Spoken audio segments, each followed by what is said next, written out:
this was back in 1981. We were younger. Good morning. I'd like to call the meeting to order. Please rise for a pledge of allegiance. Allegiance to the flag of the United States of America and to the republic for which it stands, one nation, under God, indivisible, with liberty and justice for all.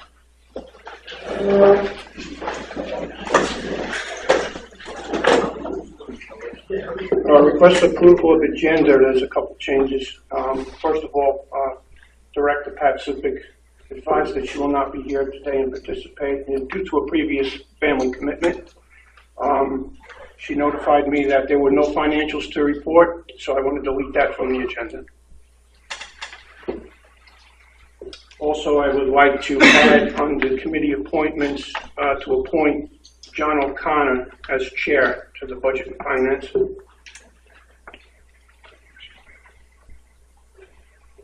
Any other changes to the agenda? Mr. Hill. Under capital purchase requests, I would like to add purchase of 2 different mowers from replacement reserves due to equipment failures we're having over at the golf course. I have Andre, our superintendent, and Matt, our mechanic, here to answer any questions related to those. In an attempt to make a decision today. If we still need more information, I understand, but I'd like to at least entertain the discussion in this meeting. Any objections? No. Any other changes? Mr. Stevens?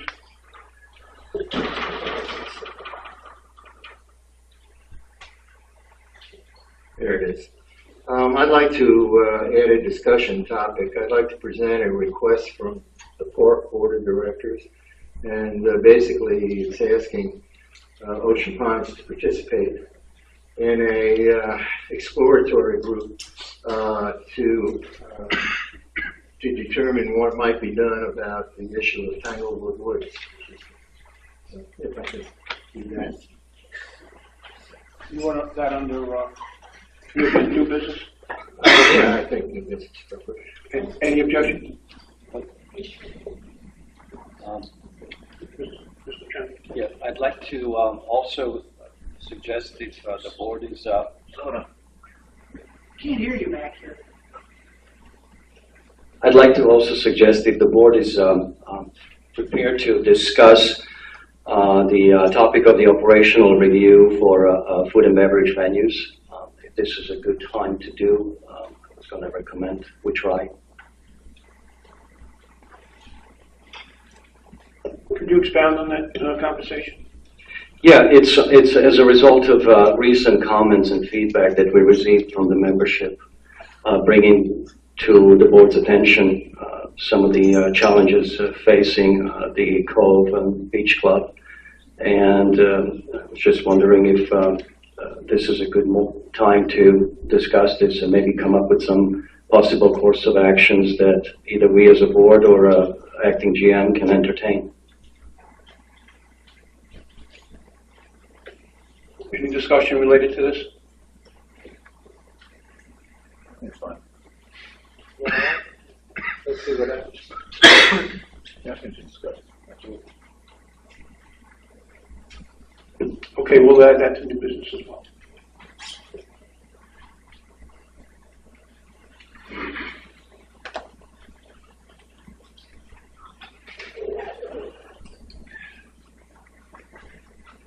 Okay, I'll request approval of the agenda as amended. All in favor? Aye. Could you read back the first edition that Mr. Stevens made? Couldn't hear it back. Dave? Oh, my addition? Yeah. Yeah, I received a request from the Park Board of Directors to join in an exploratory group looking at measures to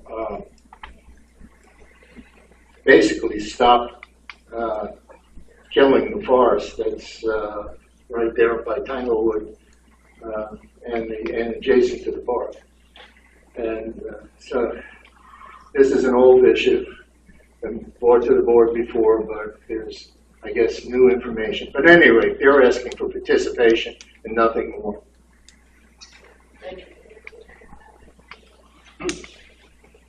Okay, I'm going to ask for the approval of the minutes from the regular meeting on May 27th, 2017. Any changes need to be made? All in favor? Make a motion to accept the minutes from May 27th, 2017. Second. All in favor? I have to abstain, I wasn't present. Okay, one abstention. One abstention. President's remarks. It's unfortunate, but I feel the need to address yet another misrepresentation of fact by one of our local newspapers in an opinion column. And I'd like to add the truth and clarity regarding this issue for the benefit of our membership as it affects the majority of your board of directors. One of the reasons for the closed board meeting this past week was to discuss management concerns and board member contact with staff. Our attorney was contacted to discuss the content of these conversations that were conducted with a number of our staff members, and he advised it would be right and proper for our board to discuss this matter in a closed session. Circumstances were not as reported in the local newspaper, and they were being classified as obvious to the writer that an employee bypassed the immediate supervisor, Brett Hill, and expressed concerns to one of our directors. But in fact, the truth is the complete opposite. A director repeatedly was bypassing the acting GM and went directly to individual staff members, causing alarm to a number of our employees. These were not routine inquiries that are permitted by our bylaws. Some members of the board understood the need to not allow this type of activity to continue, and in order to protect our association employees from this type of behavior in the future, brought the discussion to the entire board of directors for a review. I hope this clears up any previous misconceptions of what had actually transpired. Thank you.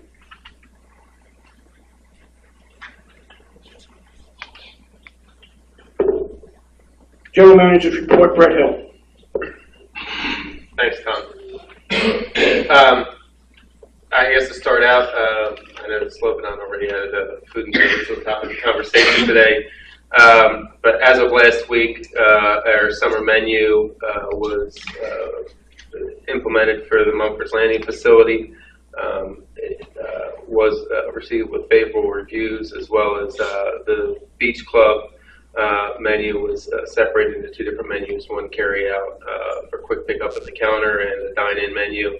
The extended Beach Club hours have started, and we're starting to see more and more activity in the evening. And we're real excited to see the expanded use of that facility. At the Mumford facility, our stage that was in this year's budget that Public Works is putting together is almost complete. They were trying to have it wrapped up for this weekend, but it looks like it's going to be out next week on the patio, and that was built to be movable, addressing the concerns of some of the directors. So when it's not in use, and throughout the off season, it'll be off the patio and not blocking the view at all. So I think we came up with a good compromise. The stage does match the appearance of the Tiki Bar. We have the same blue roof, white trim, and it will, while keeping it movable, still will be pleasing to the eye and fit in with our surroundings. From the Rec and Parks Committee, they had expressed an interest in having Trail 2 complete, which that trail runs parallel to Route 90 on the south side of it, along the drainage ditch all the way from the library to 580 to Ocean Parkway at the 90 bridge. That trail is clear right now. We're waiting for stone dust to be delivered, which we expect next week. And when they have the machinery in there to spread the stone dust, they'll be relocating the Ocean Pines marquee garden that's visible from 90 in the off season over approximately 10 feet back off the trail. So the trail will pass in front of that sign, and that sign is going to be remanicured, groomed, and left looking back to its original condition for this season. At the GM Town Hall, the bulkheads were an area of a lot of questions from the homeowners. Our Public Works team has been working diligently with the homeowners that are having failures or issues, and that we have dispatched our contractor High Tide Marine Construction to make emergency repairs on several of those homes and continue to do so to make sure that the bulkheads are stable through this season and that they can begin complete replacements early in the fall. We have our federal and state permits in place already for all those repairs, and we're working through some drawings for Worcester County to close out the local permits on the replacement bulkheads. At the Country Club, reported at the last meeting, the lower level bathroom and turn grill renovations complete.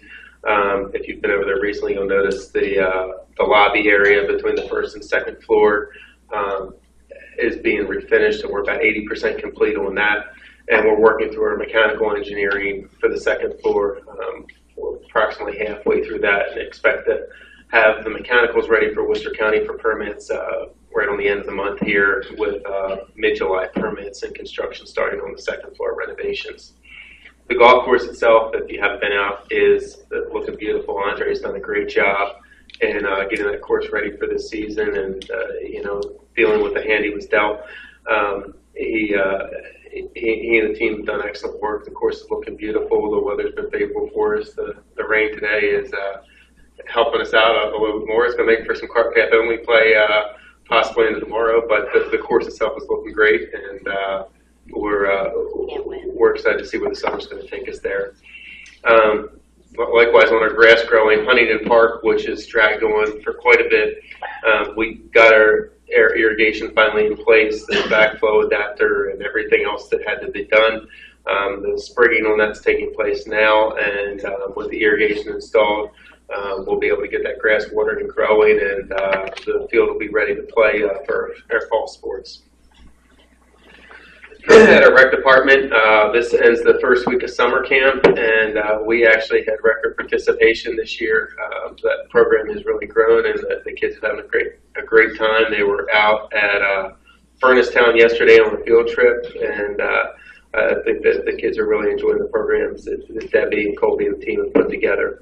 Additionally, last night started our Concert in the Park series, and from the feedback even coming back into the board was very favorable. And I think the only complaint last night was it was a little too humid out there. But that's one we can't fix, and I think that the team has done a great job in putting out programs that, especially the Concert in the Park being a free program, is something for all residents to participate in. And we're excited to see everybody out there. At Racket Sports, the date of our last board meeting, we had the ribbon cutting for pickleball courts. So those new 8 courts are fully in play, and I know all three Racket Sports programs have great opportunities to come out and increase membership and let you see the sports and what they're doing. The tennis courts that were in use for pickle have been fully restored back to tennis. So we have both the hard true clay courts as well as the hard courts available for tennis play now. And we're going to be talking about possibly additional platform tennis courts later in the meeting today under capital purchases. The last, I guess, significant point of activity for my department in the last month has been in IT. We had some borderline catastrophic equipment failures over the last 6 to 8 weeks, and the team has just finished rolling out our backbone network upgrade, and we have all of our facilities outside of the beach club now online and back in the network. We're still working through some problems with the connection to the beach club. We have upgraded the security within the network, and with now all sites connected, we're rolling out new storage practices and data management practices to provide a more unified communication between the staff and the team. This has been a long time coming, and I think now with the proper resources in place, we're able to actually see these projects through fruition to add to a better customer experience. Additionally, I know there have been some public postings regarding the POS systems in our food and beverage. Due to our internal communications, our deployment on them has been hampered, but with the closeout of the network coming online, Our back end is integration will be coming to completion, we hope, by Monday or Tuesday, and we will be able to pre-authorize credit cards and have unified merchant processing through the POS, which has been a damper to our operations. With that integration, the last piece left will be gift cards, and we're working with Vanta, their processor, for gift card integration that we would like to see in place before the 4th of July, but I don't know, since we've been behind schedule and everything else, if we're going to be able to make that happen. It's likely going to be mid-July, but we will have full gift card processing back online within the coming weeks once we can bring that project to closure. That's what I got. That's it. Thank you. Public comments? Sure. Tony Stevens, I live in Please stand for the mic, sir. Yeah. Thank you. Excuse the voice, but I had surgery on my throat. Tony Stevens, I live in the park 15 years. My concern is the intersection of Macklin and Ocean Parkway, safety issue. No crosswalks. Hundreds or literally thousands of cars go through that intersection. There's a crosswalk on the south side parallel with Ocean Parkway, but you can't get across to where the pond is. I brought this up on several occasions. I talked to the manager, previous manager, nothing. Since then, you've got a dog park, children's playground, all the racket sports, all down off of Macklin. The only way you can get there is through the intersection. And you could do that with a car. Try doing it on foot or with a bike. Logic says that something sooner or later is going to happen. And I've been bringing this up for some time. And the only thing that has happened is a crosswalk parallel with Ocean Parkway across Macklin. Where that came from, I have no idea. But it says one side of the intersection and not the other. We go to police department, they could give you a traffic count of the vehicles that go through the intersection, both pedestrian and motorized. I know it's not the sharp end of crime fight, but at least it'd be useful. Something's going to happen sooner or later. I've been doing this now for 2 years. I've talked to the county, I've talked to the highway commissioner, I've talked to the general managers. Nothing. Thank you very much. Thank you, sir.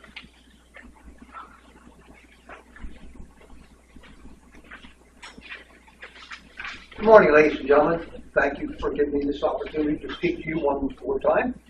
My name is Jim Freeman. I live at 60 Boston Drive.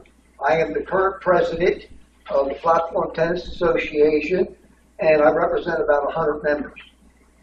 We are very excited about today's vote, and we're really looking forward to your approval to accept the bid to build our 2 new courts. Finally, woo-hoo! I see today's vote as a win-win-win situation for Platform Tennis, for the board, and for the community in general. I have already written to some of you to show you that we not only want these courts very badly, but absolutely need them. Since we play outdoors all year long, the courts will not be sitting idle this winter. We will definitely use them all year long. We are exactly the kind of amenity that Ocean Pine community has been asking for. For the last 10 years, we have not only paid our own way, but have made a significant profit for the Pines community.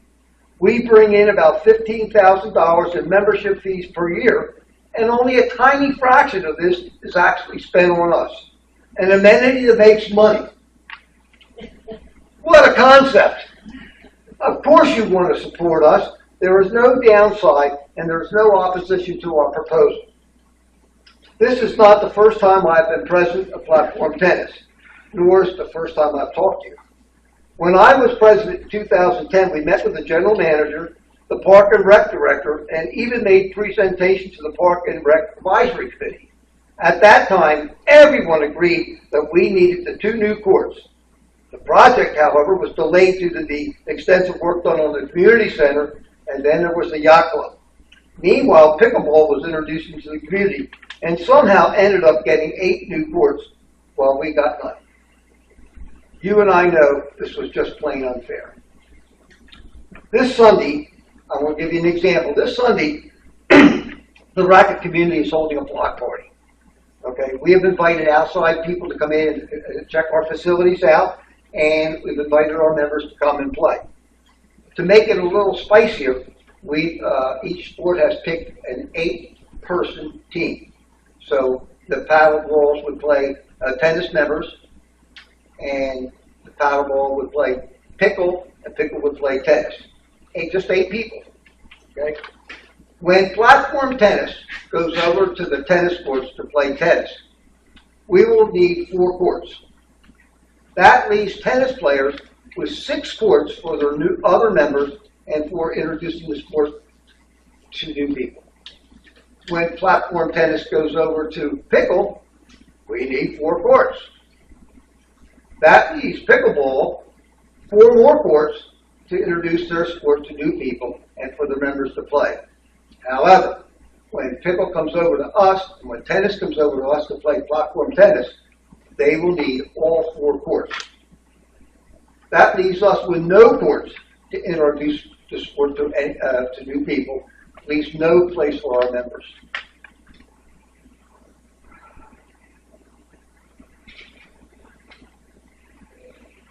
This is kind of a ridiculous situation, and one that you can rectify today with a positive vote for our 2 new courts.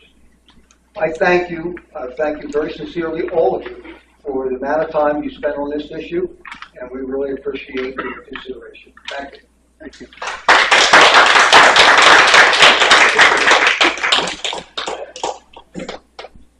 Good morning, my name is Michael Petito, I live on 39 Newport Drive, and thank you for letting me speak today. Jim, that was a hard act to follow. I'm not a good speaker, so I'm just going to read this to you. I want to give my input on why we need 2 courts. I hope this helps in you voting for it. We have been promised 2 courts for a long time. And over that past time, we've been struggling with 4 courts, trying to make it work. If you have a tournament, people have to sit around. We have a tournament, we usually get around 40 to 50 people. So let's just say a third of our membership shows up to play in a tournament. I'll give a number like 36 members. 16 people fit on a court. That leaves 20 people sitting down around waiting. A little tough to do in the wintertime with that little small hut we have. Can't keep warm there. If you want to invite other clubs to come and play, they won't come here and sit around. Now, the other racket sports have facilities they can go to. If you took a 30-minute drive, circular drive, there's many tennis courts and there's many pickleball courts in that area. For us to go play in another facility, it's 2.5-hour drive. There's no way we can continue with just 4 courts. Also, if you want to have a sanctioned tournament with the APTA, you need 6 courts. Players from other facilities, Region 3 goes all the way up into New Jersey, Pennsylvania, Delaware.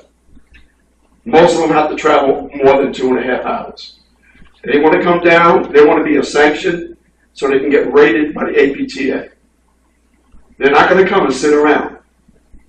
So I think also, for many years, our players have volunteered kite day once a month to go and pick up litter around the courts. Nobody else does that. We have a great group, and if we can get the 6 courts, people from other areas that are looking to retire and love platform tennis will move here. This is a great place to live. And in order to grow the sport, we have to get people from outside. It just doesn't happen from inside one community. Thank you.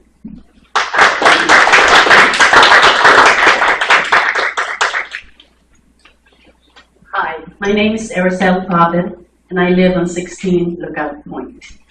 I'm here to talk about another sport that uses platform tennis courts. Platform tennis has been introduced in Ocean Pines last year, and it has already attracted quite a few players. It's a sanctioned sport by the United States Tennis Association, and it uses a tennis racket and low compression balls. These balls are softer than platform tennis balls and the regular tennis balls. A tennis court is usually modified to measure 60 feet long in order to play timeless. And we found out that the courts at the platform tennis courts in Ocean Pines are the right size, have the right service, and the screens that surround the courts are ideal because the balls stay within reach all the time. Timeless tennis is a sport that's ideal for people, men and women, who do not want to play platform tennis, or for tennis players who are no longer able to play tennis, or who cannot play on a regular size tennis court anymore. It's also used for people who have been injured and still want to stay active and get some exercise and have fun doing so. So the need for more tennis courts, platform tennis courts, is great because right now our membership is growing, and to accommodate both the platform and timeless tennis players. The timeless players are only accommodated or afforded Wednesday play from 4 to 6 because all the other court times are used by the platform drop-ins and league players. So for instance, I have two ladies who joined platform tennis specifically to play timeless, and they've always had to wait for courts to be empty in order to play practice. So it's sad that not only platform tennis or timeless tennis players have to wait for courts, like my husband and myself, to play because of the lack of courts. And one other thing is that Ocean Pines will get publicity because an article about timeless tennis will be appearing or will be published in the APTA magazine pretty soon. Thanks for your time.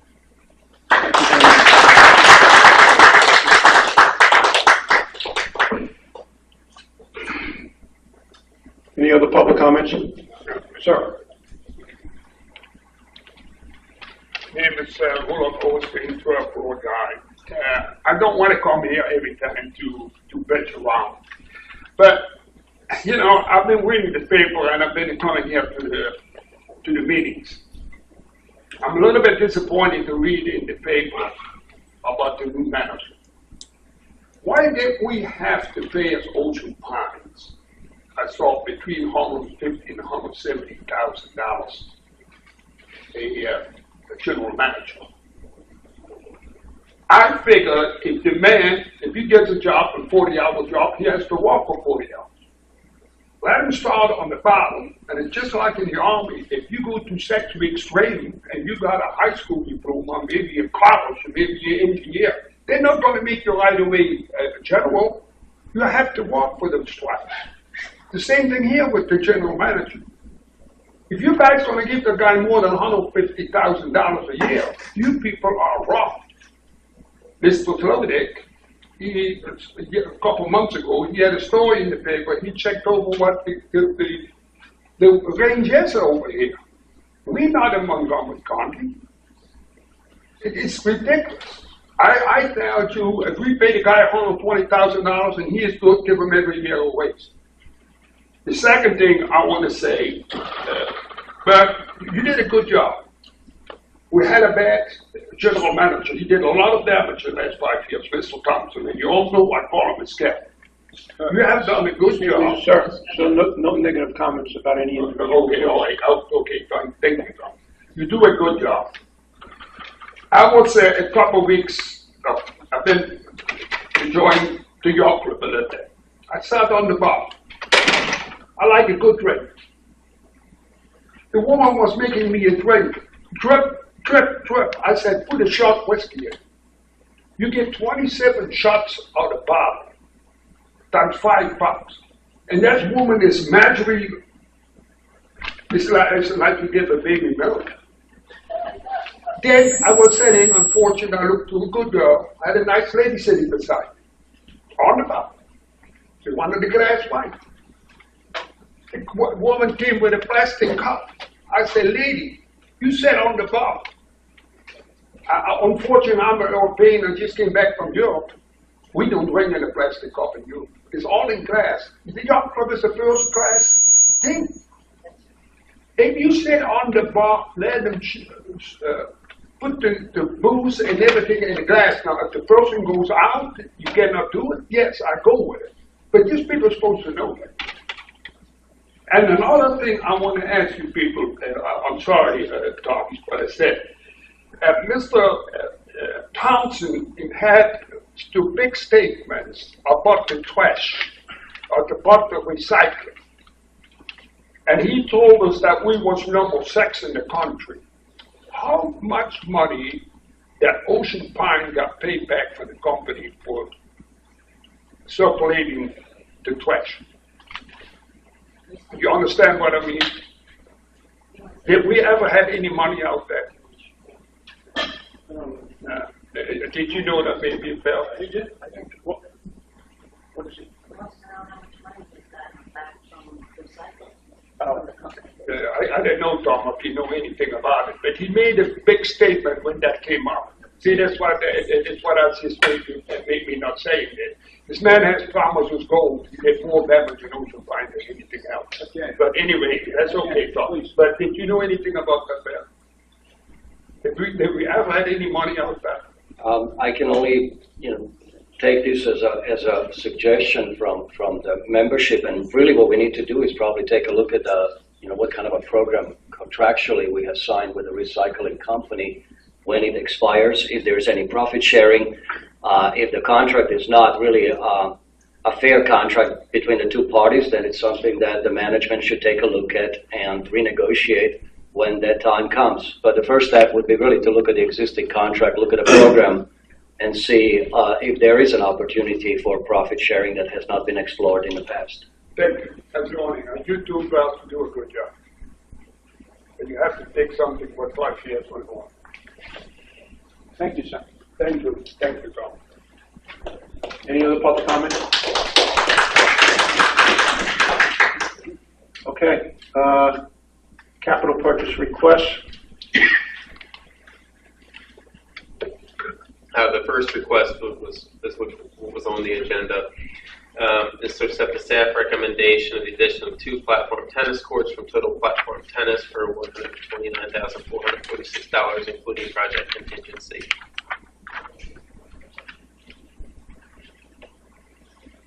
Have a motion. So moved. Second. Discussion.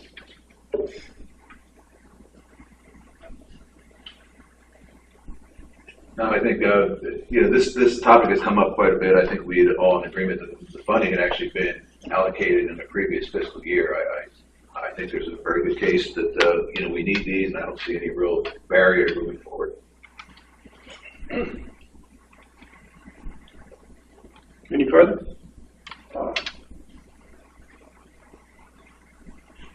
All in favor of adopting the recommendation of the general manager? Aye. Thank you.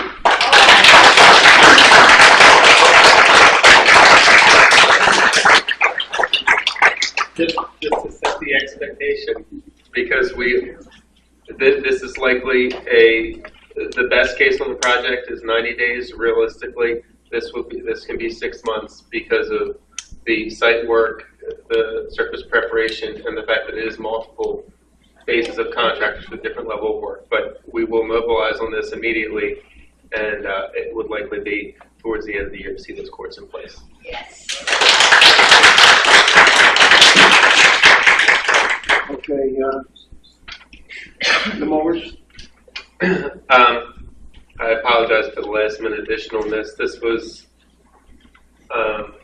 Andre and Matt brought the issues with a lot of our hardware to me throughout the spring, and I've been telling them to make repairs. It wasn't budgeted, and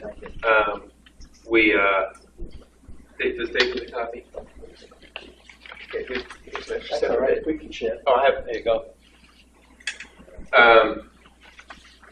Just this week, Andre brought a request back to me up with 2 units we have that are,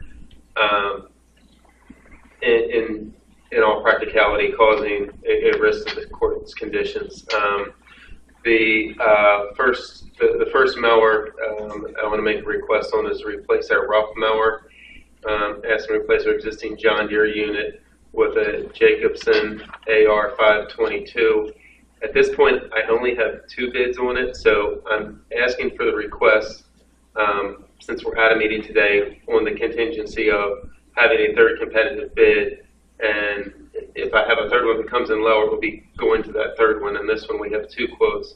I have a Jacobson that is on special through the end of the month at $31,000 even. And the comparative unit is a Toro Groundsmaster 3500D. That price is at $35,753, and those are the 2 quotes that I have. So the request is to approve from replacement reserves replacement of existing John Deere rough cut mower with the Jacobson AR52 at $31,000 with a contingency of a 3rd bid that should have come in lower. That would be the low bid. First. Moving it, we do I that. need someone to, Yeah. I guess, move We're talking about the rough mower, which is the. I'll second for discussion. yeah. Okay. Make a motion. You have to make a motion for purchasing the first. Okay, so I make a motion to purchase out of replacement reserves a Jacobson AR522 at $31,000, contingent on a third competitive bid. I'll second. For discussion, can you suspend Robert's rules in case the board would like to seek guidance from our superintendent or our mechanic regarding the justification on this purchase? Any objection to that? No. Thank you. On this particular mower, the John Deere unit that we have was purchased approximately 6 years ago by Billy Casper Golf, or 5 years ago when Billy Casper Golf came on board. They purchased a used unit for the course. The unit's age is approximately 11 years old. The unit that was purchased when we got it had approximately 1,000 hours on it. The unit right now is sitting at 2,500 hours. It's had 4 hydraulic failures so far this season, and that is where a hose is breaking, and in that case, going back to our conversation for the greens mowers, where we had the concern of hydraulic fluid leaking, we're getting leaks when these hoses break. And this is in the rough, so it's not as critical, but in looking at the best conditions for a course, it is problematic. Additionally, the design of this John Deere has a single point of attachment for each of the mowers underneath of it, and the bushings on each of those mowers are failing. We're looking at repairs, and I can give the exact number, but like that, we have on the hydraulic hoses, at this point, every hydraulic hose should be replaced. The hoses themselves are $300 to $400 a piece, and we're at upwards of 20 hoses on the unit in between each of the individual components. And then the bushings are each of the bags coming off, and the bushings are lasting 2 to 3 years. And at this point, the unit needs all new bushings as well if we're going to plan on keeping it in service for any length of time. So, given the overall age of the unit, despite the fact that it's only been on air books for half of that time and the hours on the unit, the recommendation from Matt, our mechanic, was that it will be best to go to replacement reserves and replace it, even though LU did not give us that in the budget this year.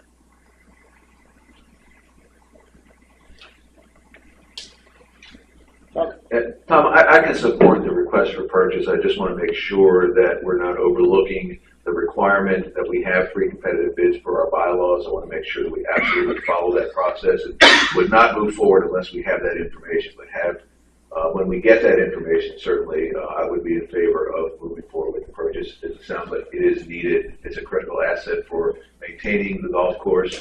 And those of us who play out of the rough quite often, we certainly benefit by not having to slip on hydraulic oil as we go through our swing. So, but as long as we have that third bid for our bylaws, I can see supporting this. Thank you. I'd like to know if this is the kind of equipment that can be leased, and whether if so, whether such a approach has been considered from a cost-benefit point of view. Leasing has been looked at on it, and we can lease the equipment, but by my individual interpretation of our bylaws, and by the fact that we do capture reserves for the purpose of replacing this equipment, I strictly looked at this as a purchase option because we'd be paying finance charges within a lease. And we, as Marty likes to point out, have millions of dollars in the bank for this purpose. Do not perpetuate that. You know, just for the record, I think it would really be helpful if we do take a look at a cost-benefit analysis. It appears this is a piece of equipment that does require a level of maintenance, and maybe when we suspend the rules, our superintendent can comment on that. But if it is an equipment that requires periodic maintenance and replacements, maybe if you do a total cost of ownership analysis, it would be good to at least take a look and see if a lease becomes more attractive financially, as opposed to you know, purchasing it directly as an asset and making it more costly. Well, I guess to be clear on the lease is financing for us the upfront payments. We're still responsible for maintenance, which is why Matt is employed, because he's responsible for maintaining all of this equipment to the best of our abilities to prolong the life of it and keep from the purchasing. So as far as the maintenance, that position doesn't change whether we buy or lease. It's really our cash position in the bank, and whether we're using our own cash and or keeping that cash in the bank on the CDR interest rate and paying the finance rate on the lease. Ms. Jacobs? Brett, I think you said, I heard you say 35,000, but the paperwork that you've given us says 31. What is correct? I said if you look at the first set of papers, which is the stapled, which is what we're talking about here, I have a unit that was circled in red. That's the Jacobson AR 522. Shows a promotional price of $31,000 that expires on June 30th. The second page is the quote from Turf Equipment, and if you look at the comparable new unit, that has a price of $35,753 for the Toro Groundmaster 3500D, which is the same rough cut contour mower. So those are the two prices we have. We have a $31,000 on the Jacobson and $35,753 on the Toro. And your recommendation is Jacobson for 31, contingent on the third bid? That will be correct. Okay.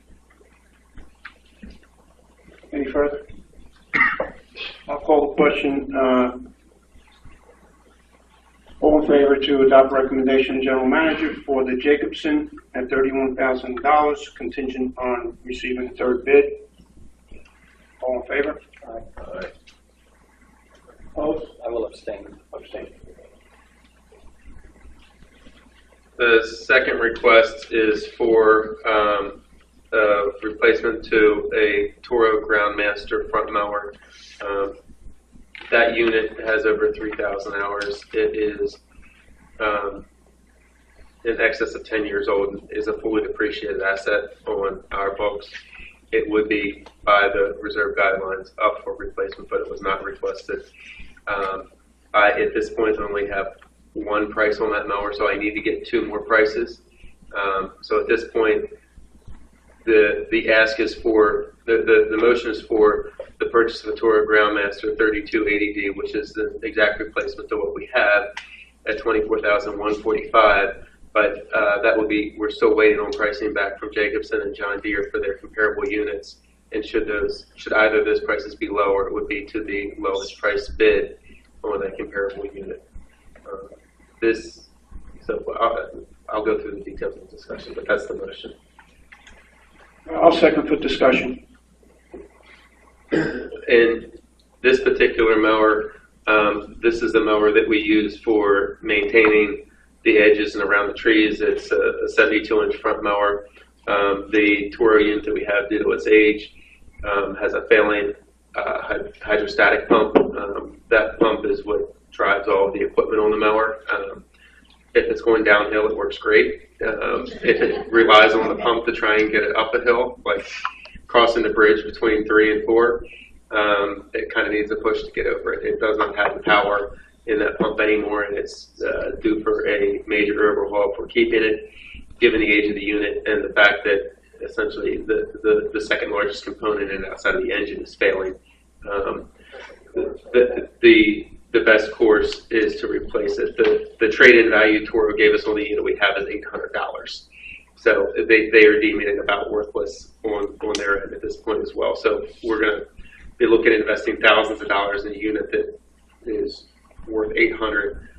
It just does not seem practical and would be best to just move into the new unit. Brett, have inquiries been made to, I believe, Jacobson and John Deere? You said you've already made those inquiries for getting a competitive bid for light equipment? Yes, I have. And this one, as you can see, the quote that I have came this morning. And again,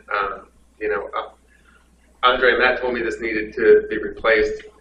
I drove the unit myself, and I actually rode trail number 2, looking at it for the rec committee on that mower. And when I could barely get it back to the shop, I said, could it be fixed? And Matt said he could do what he could do for maintenance. And I said, well, we got to get through the season to keep it going. And they came back to me and said, there's not much more we can do, and we need something. So this was complete last minute, and rather than wait till July 28th, I wanted to at least bring it to the board's attention and try and get the approval today, so we could hopefully by next week have the other 2 quotes and move it forward. Yeah. So if I heard you correctly, you drove it. Now it needs to be fixed. That's what I heard. No, it's all my fault. I guess. No, all kidding aside. No, you drove it and made it unfixable. So is there a time-sensitive, critical factor involved here where the inability to have this mower available right now is affecting the maintenance of the golf course itself? Yeah, well, this is the mower that they use for cleaning everywhere outside of the rough, but all of the edges of the course, and it is a regularly used unit, which is why over the years the land has been beat up so bad. It's used daily. All right, very good. Thank you. This is a recent failure of, I think it's emergency replacement. The course is in great shape. I think we have to give support to Andre to keep the course in great shape and not let it deteriorate. I personally would be in favor of this recommendation, contingent on the 2 other prices. Ms. Jacobs. I'm just a little curious about why we just dealt with a mower issue recently, and if these have been in such bad shape, why wasn't all of this presented to us at the time instead of sort of piecemealing it? I don't think they've gotten better since we were presented with that other mower situation, so I'm curious why we didn't get this at the time.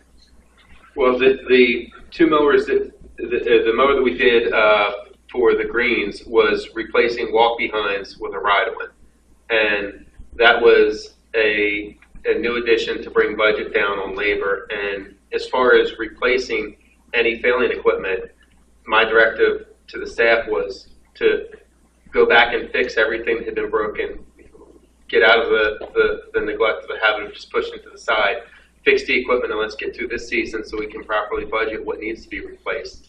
And Matt and Andre had made every effort to restore it. I mean, they had over 60 pieces of failing equipment that they've dealt with through the spring in the golf maintenance fleet.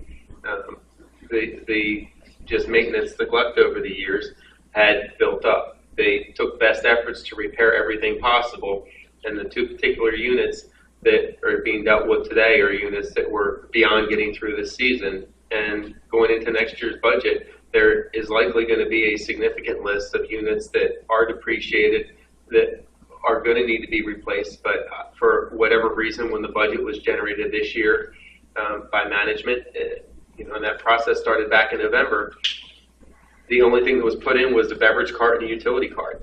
I was not even asked to look at mowers, and I don't know what the assumption of previous management was of how they were getting through this season, but this is the hand we're dealt with now, and that's why it's being presented now, because best efforts were made to get through with the equipment as is, and in these particular units, best efforts aren't going to get us through the season.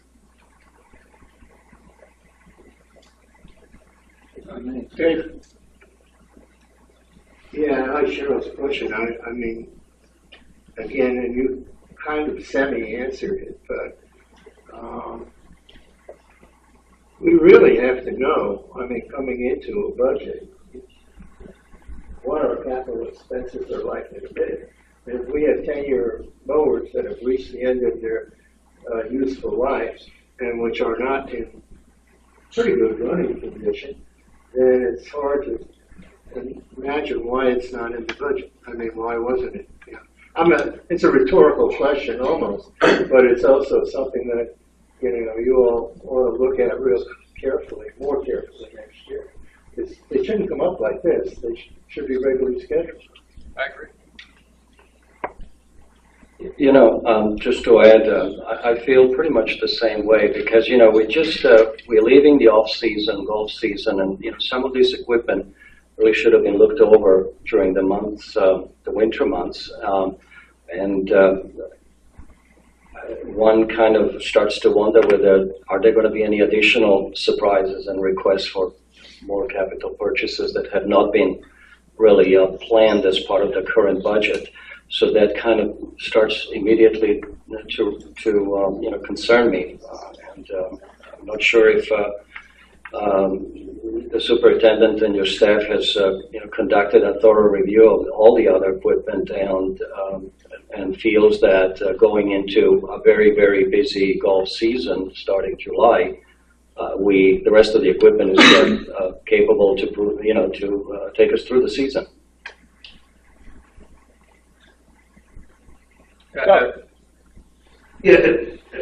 In concept, Slovan and I agree with you, but if one can predict catastrophic failure ahead of time, I think their level of clairvoyance, I'd like to give them my lottery numbers and have them play it for me.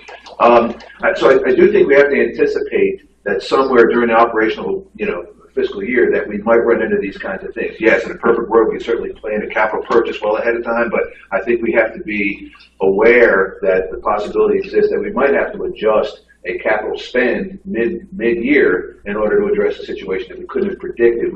The likelihood of that, yes. And I think one of maybe the takeaways is to really take a look at the equipment as we go into the budget planning for next year. But in this case, I think it's a reasonable spend because, again, no one could have predicted the level of catastrophic failure of this particular unit. And I'm certainly in favor of moving forward. I would note that our management has been in this position over this equipment for less than 120 days. And given the number of units, evaluating each of those assets and making preliminary repairs to just bring them to operations has been an arduous task. And I'd say the fact that we only have 2 units out of the number of assets which are in the reserve study, which you all have seen that are over there in golf, the fact that it's only 2 units that are coming in for replacement is really remarkable. And I think, Andre and Matt deserve a lot of credit for what they've been able to do with what they had to work with. And I do feel confident behind them that, when something is coming, it is out of dire need and that they're making every effort possible to operate that course and the equipment as efficiently as possible. It's the final word. From what you said previously, Brett, I get the impression that I think you were very specific, that there's going to be significant requirements going forward because of the lack of maintenance on this equipment in the past. I'm somewhat not surprised. I've always had concerns with LU and what they were or were not doing and how they were managing their budget. My concern was always that it was going to be on the maintenance side to try to meet whatever their target numbers were. So I'm somewhat not surprised, but I think that we really need to do a better job now that we've taken this in-house of having a good understanding of what we're really looking at going forward in terms of these pieces of equipment. I agree, and I would say, you know, when you look at, we had a budget submitted this year where we had only 2 units requested for replacement, and if you look at the total number of pieces of equipment that we have on the books over there, the fact that only 2 were asked for and that we're carrying 5 to 10 year lifespan on most of this equipment, I mean, that's a glaring red flag. It makes for the appearance of a good budget that we're not spending money, but when you look at the repercussions of it, now we're paying the price for that.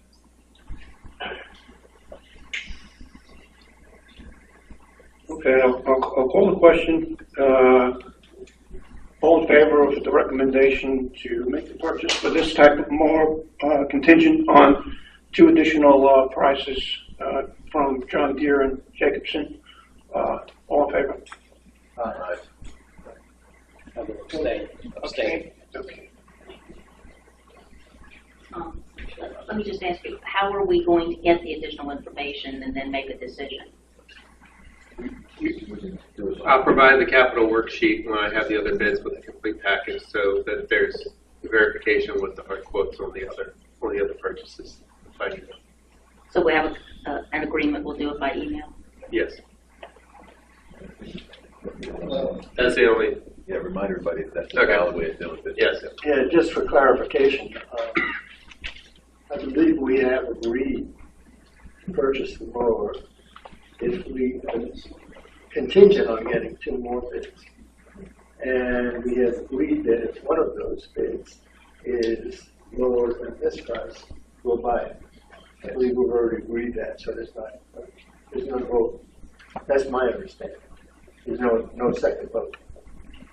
But I will provide the documentation to the entire board so that the checks are there, that has been provided. Clarification and documentation that the other 2 bids were documented. That's what we want to make sure. Okay. Proceed to old business discussion, temporary HR support, Slocum and Trendick.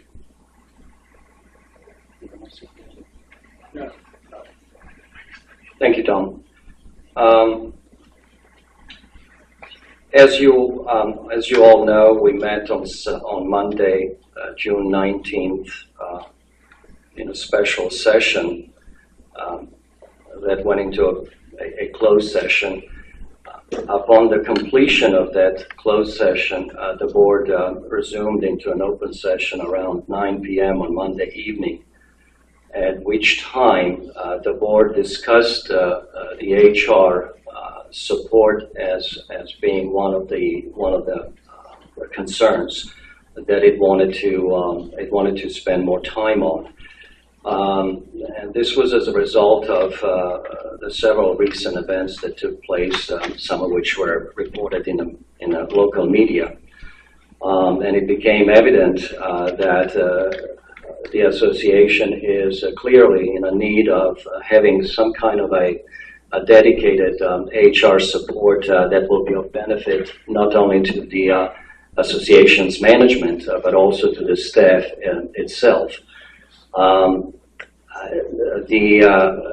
The meeting Monday evening concluded with the board planning to help the acting GM in reaching out to look into recruiting a experienced HR consultant that will be available on site for a temporary period of time until the new GM is hired. So I would like to just bring this up in the course of today's meeting in the open session so that the membership is aware that the board is looking into HR situation and the support in particular, since you have not been privileged to look at our 9 p.m. open session on Monday evening. Most of you are probably at home enjoying your before or after dinner wine.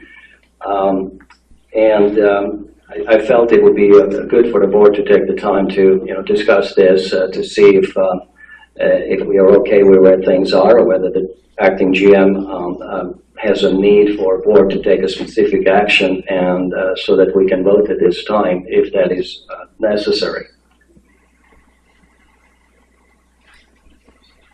You have anything to add?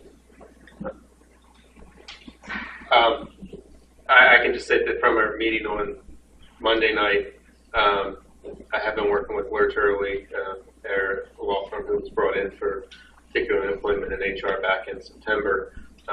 They've arranged to be on site within the next 2 weeks to begin training on the employee handbook, and they are working to look at on-site personnel, including the recommendations provided by the board on Monday, to interview and qualify to make sure that we have a comprehensive plan, and that that's an effort that will be continuing through next week. But they have already engaged dates to be on site, are working through John Viola for implementing the handbook and making sure that our current needs are met. Doug? Yeah, I'm, given our discussions from Monday, I'm concerned about the timing. I think we agreed to take the right course, and I support the fact that we definitely need some form of HR for the staff, for the management, as good, prudent, business and organizational, requirements. The concern, I also wanted to make sure, is Lurch Early aware of the individual that we had discussed that could fit the role on a part-time or temporary basis, and if so, are we expecting any information back from them to vet that individual, to confirm that individual? And then, obviously, going back to my initial question, I'm very concerned about the timing. I don't want this process to take 3 months. I want this process to take a week or less if possible. Now, that might be a little bit outrageous, but I think it's important that we cannot sit on this. I think we've agreed to it. I think it's the right decision, and I think we need to focus on making sure we deliver this in a very short period of time so as to not let other things come up in the interim. The individual you're referencing was not available for discussions this week, and said that they will be available next week to look at options. And Mike Neary at Lurch Early made himself available within 24 hours to work through that process with us, but it was on the other party, and Mike is also looking at other options for us so that we know we're not just in the same as bid anything else, that we're presented with options in the budget, and in the immediate, they are moving through with their existing plans of getting the handbook rolled out and making sure the staff are informed. We're using our ADP system to make sure the handbook is provided and accepted to everyone, and then that the training is available for them to understand what's in that handbook. And that was already started, but that is being fast-tracked. So this is not something that will be dragged out past the new GM, but is happening right away. But we're at the pace of other dependencies, and I know the priority has been emphasized, and Mike and Jeremy are aware of that. Just to add, the person was out of town this week. The person is due to return very shortly, and it will commence the interview process early in the week. Thank you. I also have some concerns, and I think that the board, I think we have to look at identifying the role and responsibilities of what this person will actually be. Do they oversee the complaints? Do they have the power of hire or fire? I think that we need a good job description to make sure that that person knows exactly what we expect of them when that person does come on board. And as a board, I think we have to get together and I mean, there should be a confidentiality agreement with that person as well. But I think as a board, we have to determine exactly what we want to do. I agree with that, Tom, but I also think that the division of responsibilities in HR is something that's bugged me for a long time. I mean, we've wanted to hire an HR person since the first year I was on the board. And, but I think, we're on the right track. I understand the board's, I believe, intention to have a local presence, and it's a matter of accessibility. But on the other hand, that doesn't necessarily, in the scope of responsibilities, take away from what Lurch Early responsibility is, and that's our law firm. So there are different aspects to this. And I think what I anticipated is that during this interview process, Lurch Early and we'll call her a local person, temporary or part-time, would work those things out. Who's responsible?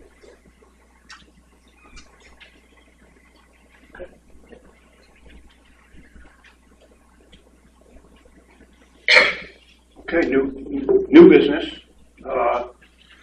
Motion, Doug Parks, removal of voting rights for continuing violations. I move the board adopt a policy to suspend the voting rights of members who are found to be in continuing violation of our Declaration of Restrictions. Background. Provisions in the Declarations of Restrictions, the Charter, and Section 5.13e of our bylaws each indicate that the board has the authority to suspend voting rights of a member who is found to be in continuing violation. However, the decision is discretionary and not automatically applied in every case. For further discussion, the recommendation is that when voting on a DR violation to find the member in continuing violation, the language should also include removing the member's voting privileges. This approach allows a level of consistency and can serve to support efforts by the association and its attorney to have the issue resolved. Additionally, if the removal of voting rights is done at the time of the vote for continuing violation, it removes any questions regarding the discretionary nature of applying the removal of voting rights on a case-by-case basis. I'll second that motion. Okay, discussion.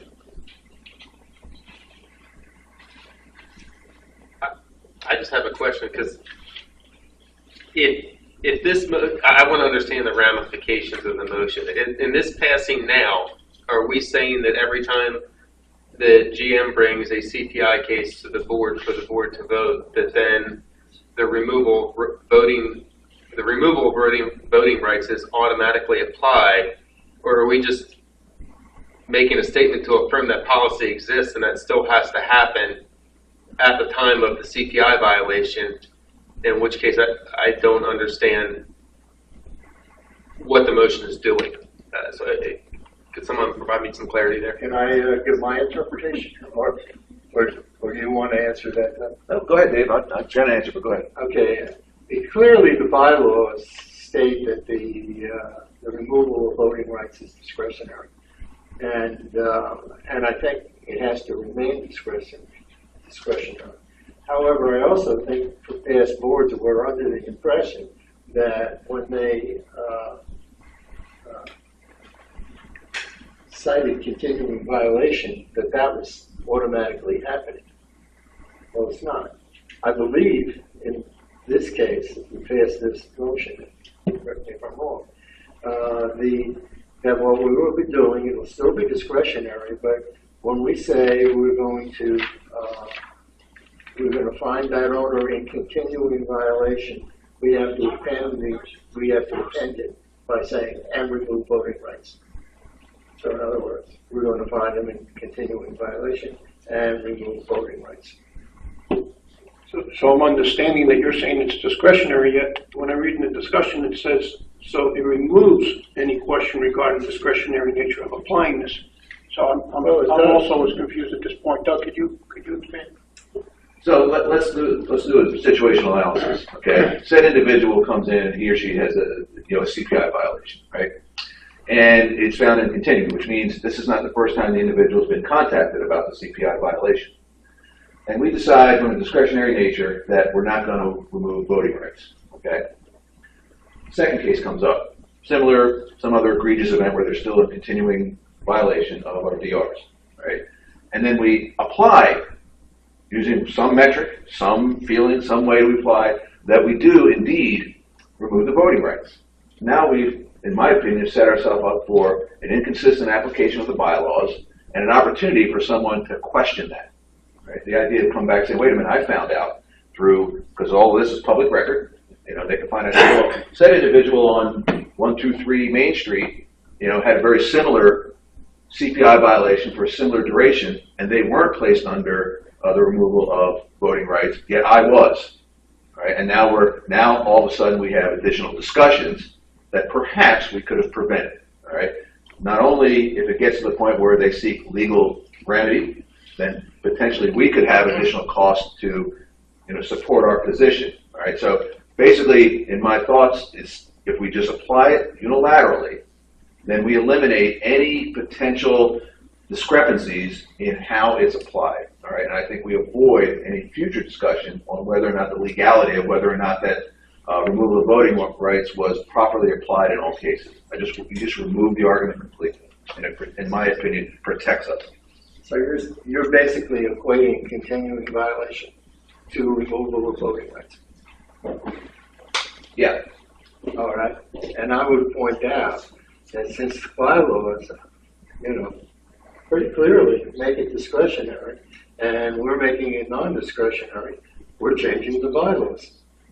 We're changing them forever, for future boards forever. And I don't think we can do that. And also now, and to your other argument, it might be true that somebody might say, that's not fair. You didn't remove their voting rights and you removed my voting rights. We would have had a good reason for doing it to begin with. And there's a certain amount of judgment required in just going into continuing violation. We don't do it all the time. Sometimes we do. Most of the time we do. Sometimes we don't. So I don't think we can change the bylaws. I really don't.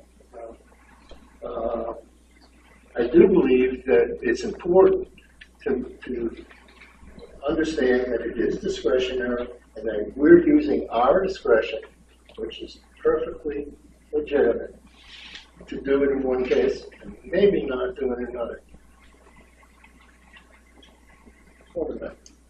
Thanks, Tom.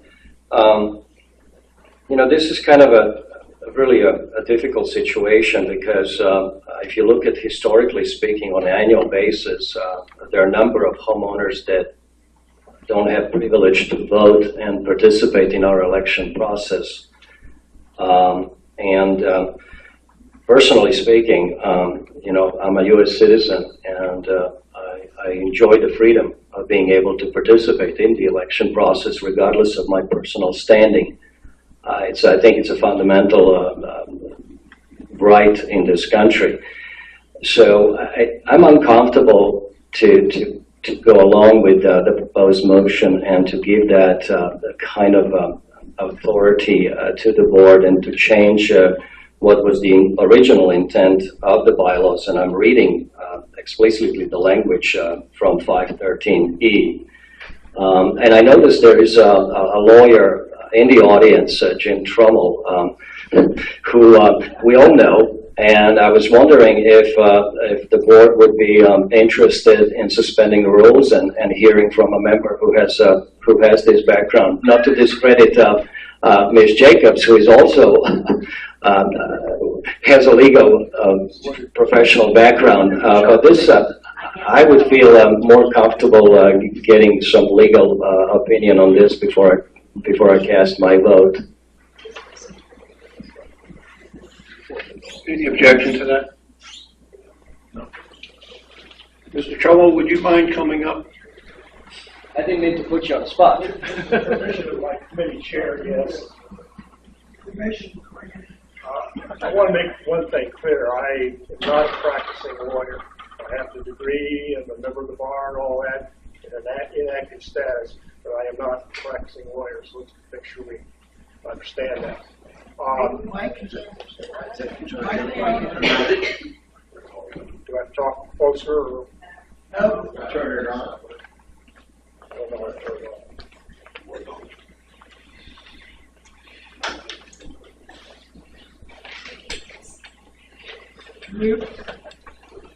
Battery. I'll try to talk louder. I'm going to take a little bit of this. Here, Jim. You want to come? Jim. Here, Jim. Okay. I want to get the line.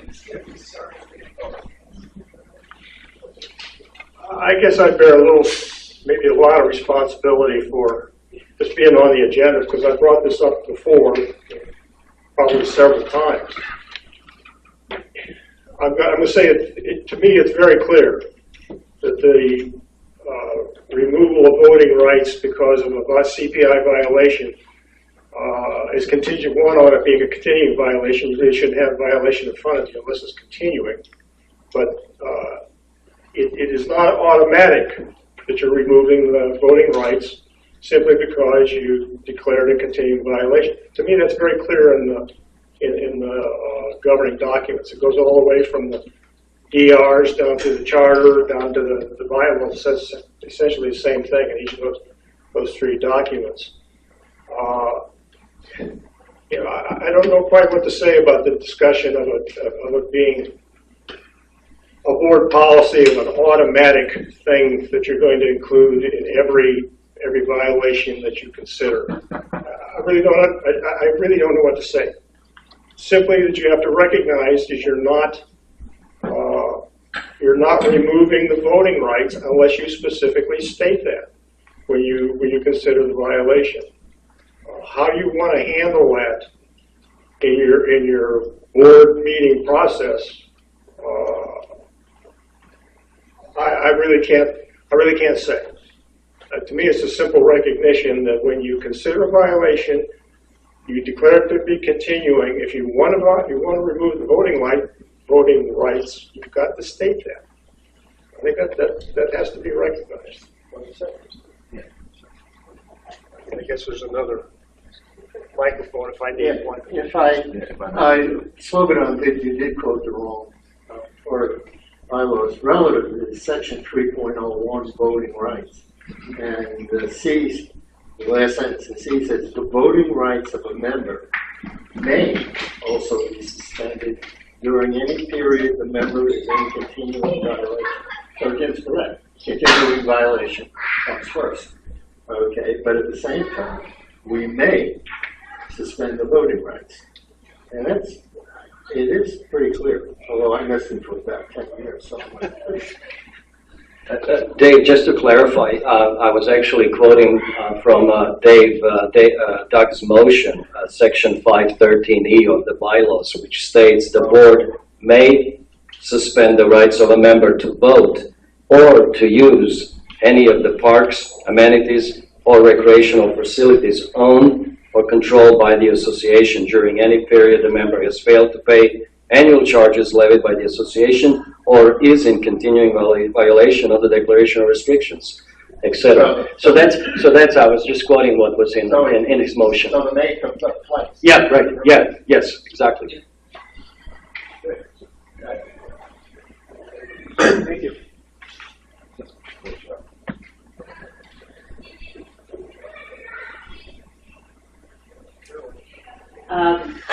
Just another attorney's opinion. We are not changing the bylaws simply by stating at the time we're dealing with a continuing violation that we want to suspend the person's voting rights. I agree with that 100%. But Doug was going to make it automatic. No, and Cheryl had kind of put the words out there. We're not suggesting a change in the bylaws.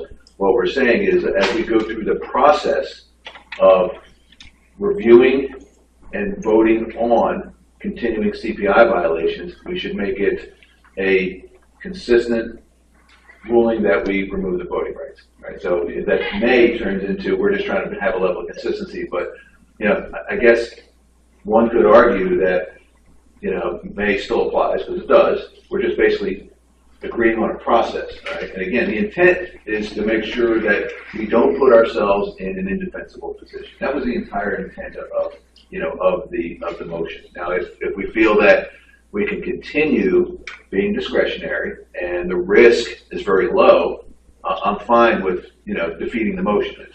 I just felt it was important to bring it to the board for consideration, talk through it, and determine if there was any real, number one, risk to the association, and if so, is there any relevance to changing it? And that was the basis of the motion. And I think by procedures, just as we a few years ago trained ourselves as a board to state the continuing violation part, I think we can do the same thing for suspended voting rights. Continuing violation and suspension of voting rights. Yeah, that's basically what I'm saying. I just want to make sure the board's comfortable with that approach. Yeah. Dave, are you by this comment suggesting perhaps some kind of a friendly amendment to the existing motion, or do you think that's not necessary?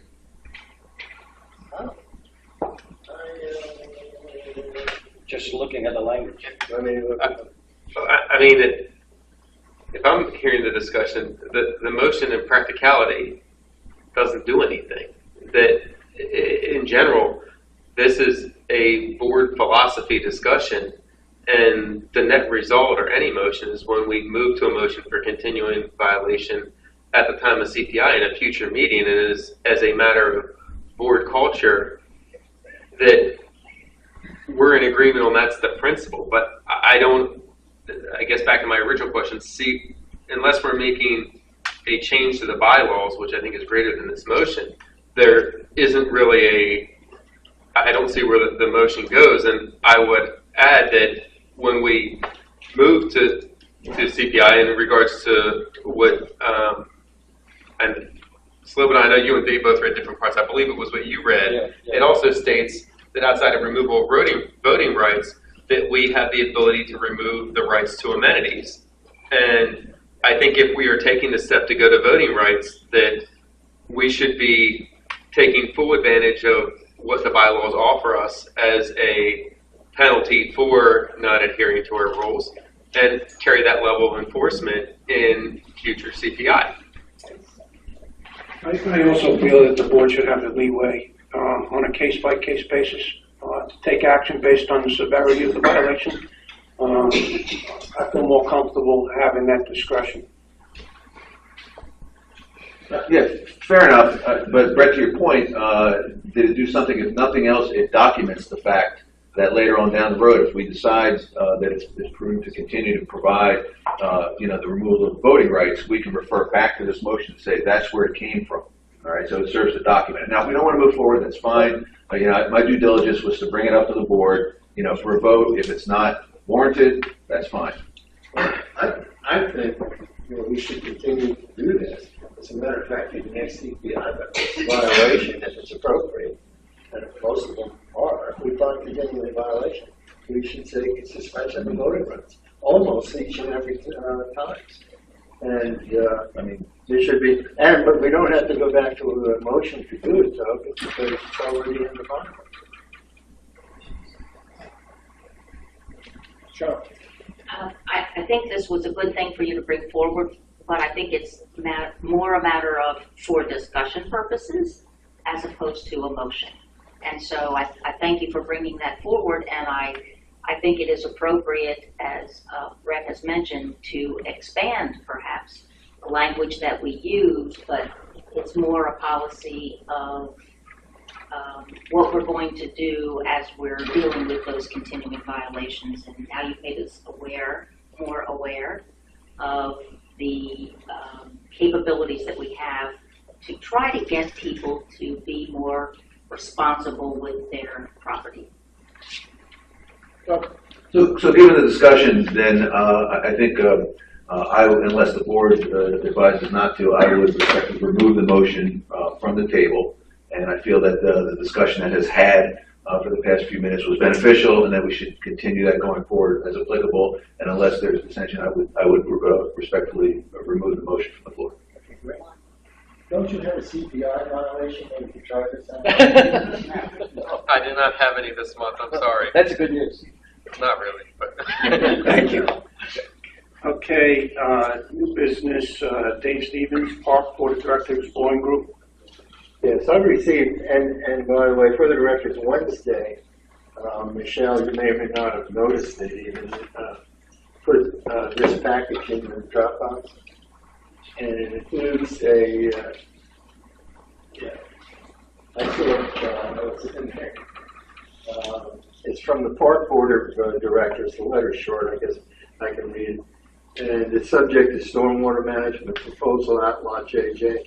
The Park Board of Directors endorses the enclosed proposal to alleviate further ground damage and to reverse declining tree canopy in Outlaw JJ. The forested wetland adjacent to Michael Creek Shopping Center. Outlaw JJ is owned by the OPA. Therefore, while we're listening to this, thus OPA's participation in a non-committal exploratory meeting to discuss this initiative is key. Also, it is our understanding that Worcester County stormwater management officials are aware of this initiative and are standing by. and signed by Tom Piatti, who's the president of the Park HOA. I know it came up just on Wednesday, and I was guessing that not everybody has reviewed this package. Maybe you have. So, for the purposes of discussion, I mean, they're asking us to take an action. And in order for that to happen, I think we have to either, and I think they're looking for a director's participation or we can designate somebody to be part of this, and an OPA, or we can respectfully decline their request. I don't have a motion, and I don't know whether you want more time to think about it, or... Dave, what is the timeline, given that we're going, into a period where, in very short order, we're going to have two members, potentially, at least one member, but possibly two members changing on the board. If we're talking appointing a new liaison, if you will, where does that fall? Because I think that carries bearing. Is this something that there's a meeting taking place in the next month or two that we need someone from this board on, or is this something that would be added into the organizational meeting of the next board for a longer term commitment? If I may ask you for again just a second to suspend the rules, perhaps Jim Trumbull can answer that question. I know you're there too, but I guess when's your next meeting? There's no scheduled meeting. Pardon? There's no scheduled meeting. There's no scheduled meeting. So there's not a real urgency in this. I see Mick Hall is sitting next to Jim, but I've been pushed up here. Yeah, right. To reiterate what I just said with regard to Dave's question, there's no scheduled meetings of anybody. So in that case, there's not something sitting out there waiting for somebody to show up at and discuss at an exploratory meeting. Obviously, delay is not something that is desirable. But I'm also going to recognize the circumstances of the transition of the board here for OPA. To a certain degree, we had the same situation with regard to transition at the park. The park annual meeting was in May, and there were certain things that happened before the May election, and two new members of the board came on, so there was in fact some degree of delay before the communication went to Dave from the park. I don't want to stand here and say, yeah, go ahead and wait till the organization meeting, go ahead and wait till September or whatever. I just can't stand here and say that, but I would suggest or would like that there be some consideration by the board. Do you really want to go forward? That in itself would be helpful. I'm not asking for whatever, and Nick can throw rocks at me if I'm saying something wrong. Not necessarily right now at this meeting, but some evidence of whether the Ocean Pines is interested in going forward with this. And if not, say so. I think really that's the important thing right now. To be able to look forward to the future is an important element right now, as opposed to timeline kind of thing. I don't know if I'm making sense or not. Well, I think there's a much greater issue, and I don't mean to minimize your specific concerns, but we've had neighbors, especially in the Section 3 section, come in for years complaining to boards about stormwater mitigation and flooding issues down and flooding out their homes. And I visited with a few of them in the last couple of months, especially after heavy rains.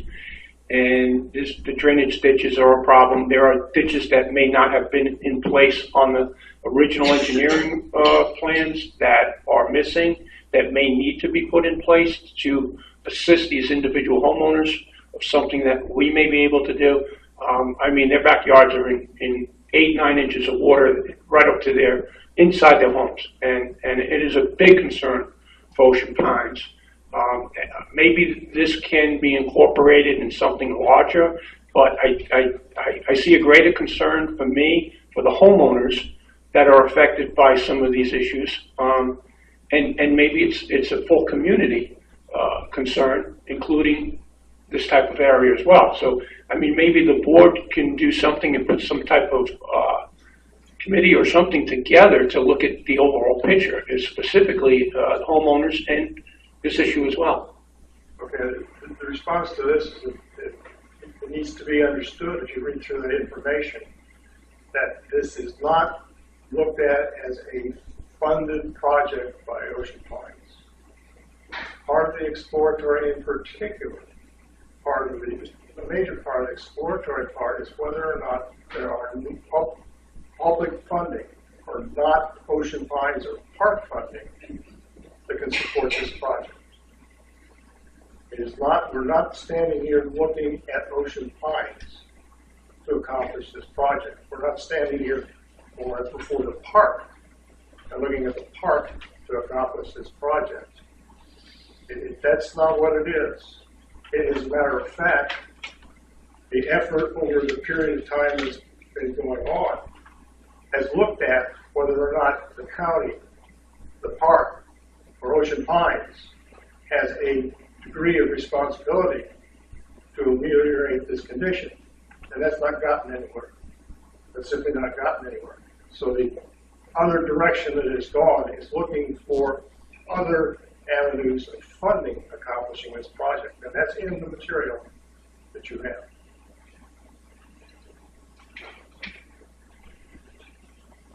Sure. I would think that there would be no reason not to participate, but I would think that the environmental advisory committee that we have would be the right people to partner with them on this project. May I say, Cheryl, that it's true. I believe that. And there has been, this presentation, I believe, has been given to the Environmental Committee. So checking back, I talked to Pat Supik a little bit about it, but I didn't get any idea of what their response was or level of interest was. I can privately, if that's acceptable, ask the board members. I don't think we're in a position to comment right now. I am, but not necessarily because I've been involved for so long. But maybe let me contact each of the board members who read this, and I'll contact the environmental committee too, and basically get feedback on if you have any suggestions on where we should go or how we should participate if you think we should participate, and just close that for now. Is that reasonable? Sure. Okay. Yeah. Okay, food and beverage challenges. Superintendent. Thank you, Tom. Thanks to the board for agreeing to spend a little time on viewing this topic. It's pretty much in line with the meeting the meeting we had on Monday and the closed session. Subsequent to the closed session, we went into the open session and discussed food and beverage issues. Acting General Manager informed the board of several operational challenges that was experienced at the Beach Club, the Cove, and Turns Grill. And I think individually directors shared their own experiences and what was observed. As a result of that, the board discussed the idea of bringing experienced consultant in this in food and beverage operations that can basically come in and undertake a quick and immediate reviews and identify the operational deficiencies and really recommend immediate fixes so that we are ready for what is about to start as a very busy summer season. And I just, for transparency reasons, I wanted to suggest we add this for a discussion today so that the membership is aware, since our open session was so late Monday evening, and unless you read our notes, minutes once published, you will not be aware of it. And I just wanted to let the membership know that the board is working and discussing with the acting general manager the idea of bringing an experienced consultant that can help us conduct this quick operational review and provide recommendations that will result in some very quick improvements. Sure. I would like to add to that, one of the other things that we were made aware of in the meeting is that we still have staffing issues. And I'll say that publicly so that if anybody's looking for a job, we still have needs in terms of our food and beverage staff, I think bartenders, waitresses. So while we are happy that we are getting good reviews in terms of the food, maybe if there are service issues that still exist, we have vacancies that need to be filled. So that is an ongoing challenge, but we want the community to understand that we have discussed at length a lot of these issues that you've heard us talk about, and we are making real efforts to bring quicker resolution to make things as good as we can for everybody. I think that sums it up, sure. Very nice. Yeah, and echoing Cheryl's comments, I think it's important because there's a sense in the community that we were kind of discussing too many things behind closed doors, and all the things that we did were certainly warranted that. But what we tried to do was come to a consensus that where we needed to do some improvements, and then make sure that the community understands that we took the challenge very seriously and that we are taking action. We're not just talking about it anymore. So it's important that we've kind of agreed as a group. We have agreed as a group to move forward rather expeditiously, as Slobodan had mentioned, somebody to come in and look at the food and beverage operation quickly. Brett had mentioned staffing issues that became challenges. It's time we've sort of given the free authority to move forward. We don't have the same, formality of bringing on other staff and so on and so forth. It's time to do it. We've got the opportunity to fix it, and we agreed that it's something that absolutely needs to take action on, and we agreed to move forward with it. So it's important that the public and the community knows that that's really what came out of, among other things, that meeting on Monday.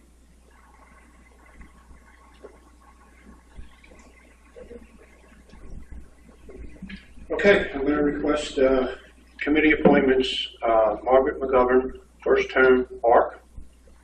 And I would like to appoint John O'Connor, chairperson of Budget and Finance.